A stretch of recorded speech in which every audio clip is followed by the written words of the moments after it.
Jesus is in the Garden of Gethsemane, and they've come with torches and lanterns in a large group to arrest him and take him to trial. Judas was there, leading the way to betray Jesus. John chapter 18, verse 12. So the Roman cohort and the commander and officers of the Jews arrested Jesus and bound him, and led him to Annas first, for he was father-in-law of Caiaphas, who was high priest that year. Now Caiaphas was the one who advised the Jews that it was expedient for one man to die on behalf of the people. When Jesus told the crowd, "I am he," that the whole crowd just fell down on the ground. And now they're going to bind him with cords. Well, we know those cords can't hold Jesus, but he's accepting this binding. He was going to go willingly. In Psalm 22:11 it says, "Be not far from me, for trouble is near, for there is none to help. Many bulls have surrounded me. Strong bulls of Bashan have encircled me." So all these strong bulls, this military force, and they've all surrounded him, and they're taking him to trial. The goal of the Jews is to put Jesus to death as a criminal, not a false prophet. They don't want to stone him to death anymore. They want him to be crucified as a criminal. And as we read along, we'll find out how all the events leading up to the cross show how much the world hates God. Jesus is to be our sin offering, and those who live in sin are bound by sin and led to eternal damnation. Now Jesus, he was bound, but he was righteous, and he took our place, and he was led to be brutalized and crucified for us. But why did they take Jesus to Annas? He wasn't the high priest that year, but it strongly suggests that Annas was the power behind what was taking place. We don't know that, but it kind of leans that way. John 18, verse 15. Simon Peter was following Jesus, and so was another disciple. Now that disciple was known to the high priest and entered with Jesus into the court of the high priest. But Peter was standing at the door outside. So the other disciple, who was known to the high priest, went out and spoke to the doorkeeper and brought Peter in. Then the slave girl who kept the door said to Peter, "You are not also one of this man's disciples, are you?" He said, "I'm not." Now the slaves and the officers were standing there, having made a charcoal fire, for it was cold, and they were warming themselves. And Peter was also with them, standing and warming himself. Now we don't know who this other person, this other disciple was. Some people think it might have been John, but the argument against that is if he was John, they would be asking him the same question, "Oh, you're one of his disciples, aren't you?" And so a lot of folks just think it's just one of the disciples that was not part of the 12, but was friends with the high priest. We don't really know. And you know, it's not critical who that person is, except to know that it was because of him Peter was able to come into the courtyard. I know Peter's going to make a big mistake in denying the Lord, but he was walking in his own courage. Where were the other disciples? They weren't following Jesus.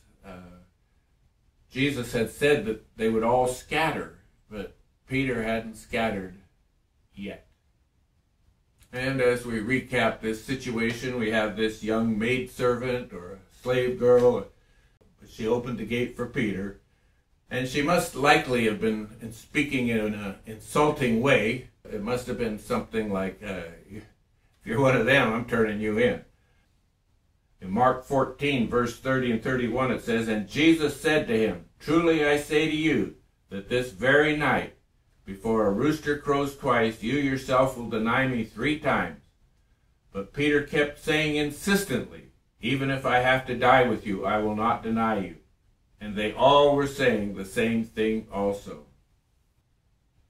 Some people question why was Peter around a fire? How cold was it? Well, it was around Easter time, and that'd be about April, and it's quite cool. Nighttime, maybe 55 degrees or so, or maybe 60, but cool enough to get warm by the fire. Moving on to the trial, in John chapter 18, verse 19, it says, "The high priest then questioned Jesus about his disciples and about his teaching. Jesus answered him, 'I have spoken openly to the world. I always taught in the synagogues and in the temple where all the Jews come together, and I spoke nothing in secret. Why do you question me? Question those who have heard what I spoke to them. They know what I said.' When he had said this, one of the officers standing nearby struck Jesus, saying, 'Is that the way you answer the high priest?' Jesus answered him, 'If I have spoken wrongly, testify of the wrong. But if rightly, why do you strike me?' So Annas sent him bound to Caiaphas, the high priest." Jesus isn't out to defend himself, but Jesus will always speak the truth. He's not going to lie. He said, "I've always spoken openly to the world." Everywhere he went, he never hid what he was, who he was. "I always taught in the synagogues and in the temple." He taught all over in the synagogues and in the temples.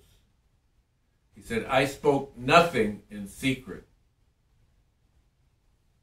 Even when Jesus was struck, he's proclaiming the truth. "If I have spoken wrongly, testify of the wrong, but if rightly, why do you strike me?" Many times I've had to go through times where the liar is believed, and I spoke the truth. Well, I'm not the first person to have that happen to. Jesus had it happen to him. If the world hates Jesus, they're going to hate us too, and they're going to do all they can to destroy us. This very short interrogation ends. I think Annas was satisfied just seeing that Jesus was captured. Now he's going to send him to the high priest, take care of business. John 18, verse 25. "Now Simon Peter was standing and warming himself, so they said to him, 'You are not also one of his disciples, are you?' He denied it and said, 'I am not.' One of the slaves of the high priest, being a relative of the one whose ear Peter cut off, said, 'Did I not see you in the garden with him?'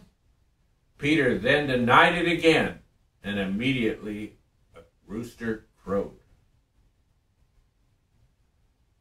Peter has fallen. His own strength didn't hold him up. All that we are is what we are in Jesus Christ. From Jesus we get our strength. We get our courage. We get our resolve. We get our ability to win over sin. Psalm 31:24. "Be strong and let your heart take courage, all you who hope in the Lord." John 16:33.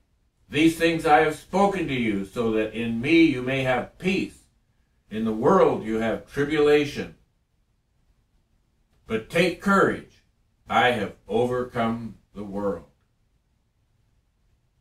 Just that night, Jesus had told them, "In the world you will have tribulation, but take courage, because I have overcome the world."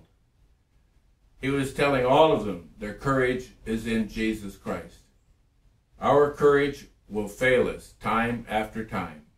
When Peter got out of the boat, he got out of the boat and walked on the water because Jesus bid him to do it.